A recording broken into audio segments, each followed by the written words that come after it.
Salut à tous, j'espère que vous allez bien. Nous nous retrouvons après cette trêve internationale pour décrypter le futur match des Girondins et c'est dimanche face à l'AS Monaco. L'AS Monaco qui la saison dernière a eu des difficultés puisqu'ils sont arrivés 17e du classement avec 36 points, 8 matchs gagnés, 12 matchs nuls et 18 défaites, 38 buts marqués contre 57 encaissés. Il y a eu quand même un bon buteur puisque Radamel Falcao a marqué 15 buts la saison dernière. Au niveau du mercato, ça a bien bougé. Les arrivées avec beaucoup de dépenses côté Monaco. On va commencer par la plus grosse, c'est Wissam Ben Yedder, l'international français de 29 ans, 40 millions d'euros. Il vient de Séville. 30 millions d'euros, c'est Gelson Martins qui, après avoir été prêté, a été acheté 30 millions d'euros par l'Atlético de Madrid. Ensuite, Guillermo Maripán, le Chilien, lui, vient de Alaves, le défenseur de 25 ans pour 18 millions d'euros. Benjamin Lecomte, le gardien montpelliérain, est venu pour 13 millions 5. De même que le Nigérian de Everton, Henry Onyekuru, 13 millions 5. Le jeune Arthur Zagre, qui a seulement 18 ans, du PSG, 10 millions d'euros. Ruben Aguilar de Montpellier, 8 millions d'euros. Ensuite, Jean-Kévin Augustin, l'attaquant, prêté par Leipzig, un prêt de 4 millions d'euros. De même que Tiémoué Bakayoko, l'international français, prêté par Chelsea pour 2 millions 5.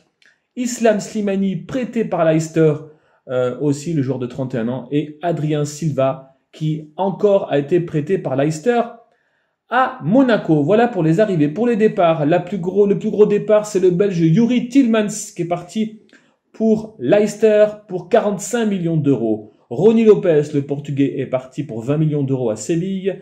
Ronel Pierre-Gabriel, 6 millions d'euros à Mayence.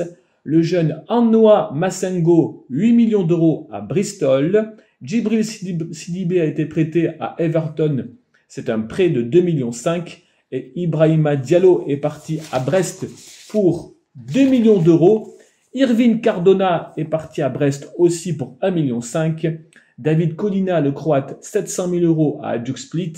Andrea Raggi, l'Italien expérimenté, est parti libre. Lui, il n'a pas de club pour l'instant. Radamel Falcao, le Colombien de 33 ans, est parti à Galatasaray. C'était gratuit. Paul Nardi, le joueur de 25 ans, le gardien, lui, est parti à Lorient pour 1,5 million. Ensuite, il y a eu beaucoup de prêts. Énormément de prêts. Kevin Ndoram, lui, a été prêté à Metz. Antonio Barreca a été prêté à la Genoa. Samuel Grandsir a été prêté à Brest. Jean-Eudes Aoulou a été prêté à Saint-Etienne. Pelé a été prêté à Reading. Nasser Chadli a été prêté à Anderlecht. Youssef Aïd Benasser a été prêté à Bordeaux chez nous. Adama Traoré, le Malien, est parti à Metz. Et Sofiane Diop a été prêté à Sochaux. Énormément de prêts du côté monégasque. La saison actuelle, avec Leonardo Jardim, donc l'entraîneur, ils sont 11e pour l'instant, 18 points, 5 gagnés, 3 nuls, 5 défaites, 20 buts marqués. C'est la 3e meilleure attaque de championnat, je vais vous dire pourquoi après. Et 22 buts encaissés par contre, c'est la 19e défense. Attention, puisque Wissam Ben Yedder a déjà marqué 9 buts, il est égalité, c'est le meilleur buteur de la Ligue 1 à égalité avec Moussa Dembélé, le Lyonnais.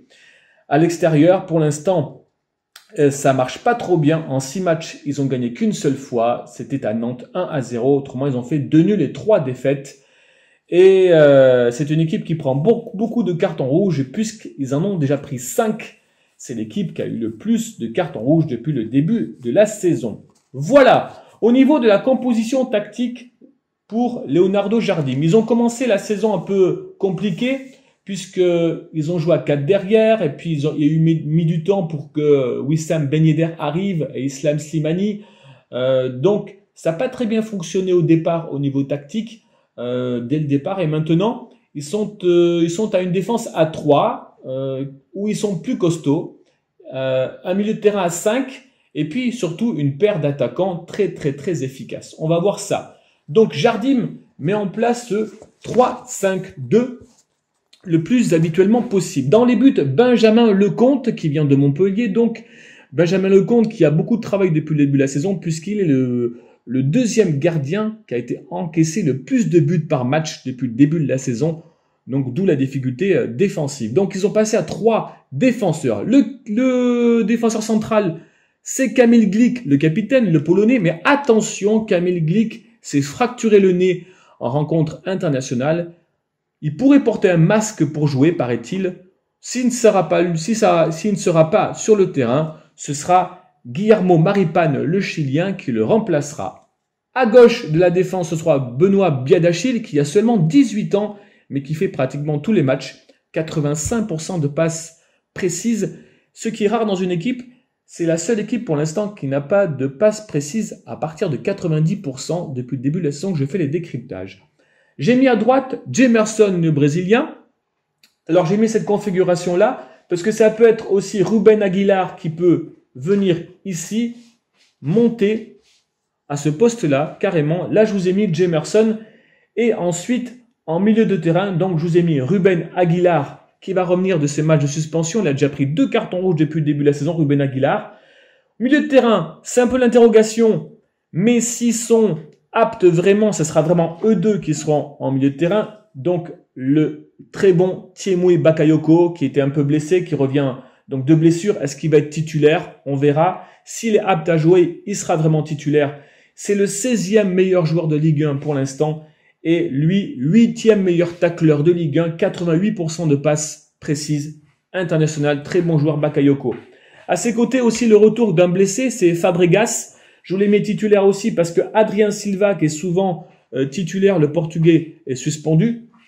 Donc Fabregas, lui, c'est pareil, 2 passes décisives depuis le début de la saison. Il a déjà pris un carton rouge, lui aussi. À ses côtés, toujours dans un milieu de terrain à 5, le Russe Golovin, attention à lui, lui aussi il est en forme en ce moment. 3 buts déjà pour Alexander Golovin, 3 buts pour Alexander Golovin, 2 passes décisives. C'est le 26e joueur meilleur de Ligue 1. Il a déjà pris un carton rouge lui aussi. Cette équipe monégasque, depuis le début de la saison, a pris 5 cartons rouges. C'est la plus prolifique. Et enfin à gauche, vous aimez Gil Dias, qui est un très bon dribbleur, Gil Dias, et aussi un très bon tacleur, puisque souvent il joue dans l'axe du terrain. Et on peut le voir là aussi. D'ailleurs, il peut jouer là si Fabregas ou Bakayoko n'est pas en forme. En tout cas, Gil Dias, je l'ai mis côté gauche puisque c'est un très bon dribbleur et aussi un très bon tacleur puisque c'est le 3e tacleur de Ligue 1. Et puis la paire qui cartonne depuis le début de la saison, c'est la paire Ben Yedder Slimani. Effectivement, Wissam Ben Yedder, 9 buts depuis le début de la saison. C'est le 12e meilleur joueur de Ligue 1. Et puis à ses côtés, surtout, Islam Slimani, l'Algérien de 31 ans qui lui a marqué 5 buts depuis le début de la saison, mais surtout a fait 7 passes décisives. Il est pour l'instant le 5e meilleur joueur de Ligue 1. La particularité de cette attaque, c'est qu'à chaque fois qu'ils ont joué ensemble, à part un match, c'était face à Dijon à domicile, au moins un des deux ont marqué un but. Donc c'est vraiment la paire la plus prolifique du championnat, la paire Ben Yedder Slimani. C'est la force de cette équipe monégasque. Voici ce que ça pourrait être. Ce qui peut changer, c'est donc Maripán, le Chilien, qui peut remplacer Glik si son nez est trop gênant. Ballo-Touré, lui aussi, peut jouer, pourquoi pas, la place de Dias si Dias rentre dans l'axe. Ballo-Touré, côté gauche. Gelson Martins, qui lui, 10e au classement des dribbleurs. Gelson Martins, lui, pourrait jouer à la place d'Aguilar à ce poste de piston droit. Et puis Aguilar peut remonter d'un cran, par exemple. Il y a aussi sur le banc le très bon Benjamin Heinrichs, l'Allemand, qui lui aussi peut rentrer directement titulaire si Bakayoko n'est pas titulaire à la place de Silva. Devant, il y a aussi Keita Baldé qui peut rentrer entre les deux. Keita Baldé qui a déjà marqué 2 buts et une passe décisive. Il a des qualités, Keita Baldé, on le connaît. Et puis Henry Onikuru, le Nigérian qui peut rentrer sur un côté, mais je ne sais pas encore s'il est blessé ou pas lui aussi. Sur le côté, suspendu, donc Adrien Silva, le Portugais, puis le long blessé de longue date, c'est Stevan Jovetic, le Monténégrin. Faut pas oublier aussi Boškilja qui peut jouer au milieu de terrain à ce poste-là, et puis en attaque encore, Augustin, le jeune Augustin qui peut rentrer en attaque. Voilà pour cette équipe monégasque de 3-5-2. Une chose peut changer aussi, c'est au niveau de la tactique. Ils peuvent jouer en 3-4-1-2, c'est-à-dire que Golovin peut être mis dessous les deux attaquants entre Ben Yedder et Slimani. Voilà. Cette équipe n'a que 49% de possession de balle, ce qui est rare. C'est peu, assez pour une équipe. Mais par contre, c'est la 3e meilleure équipe de Ligue 1 au niveau des tirs par match. Au moins entre 10 et 11 tirs par match. Ça veut dire que voilà, que cette équipe est vraiment fixée sur l'attaque. Elle est très très dangereuse. 3-5-2 pour l'équipe monégasque, pour Leonardo Jardim. Au niveau des confrontations maintenant, j'ai remonté depuis 2010. C'est un peu kiff-kiff. Depuis 2010, 3 victoires à domicile pour nous, 4 défaites. On s'en souvient qu'en 2016-2017, c'était la grosse équipe monégasque. On avait pris sous l'ère Gourvenec 4-0 à un moment donné à domicile, avec l'expulsion notamment de Ouda Mounas. Et puis en 2017, on avait pris un 2-0 aussi.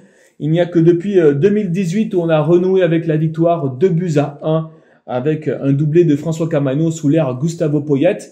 Avant cela, on avait gagné en 2014 et 2015 sous l'ère Sagnol. Donc voilà, depuis qu'ils ne sont plus champions ou très performants, on les bat. Donc c'est possible et puis ça serait surtout très bon pour vraiment encore rester dans ce classement, en haut du classement, parce que je vous le répète que Monaco n'est plus qu'à un seul petit point derrière nous. Il va falloir être costaud parce que nous aussi on va voir malheureusement des absents, on les connaît, Otavio, Jovanovic, Mecher, ça fait beaucoup de monde.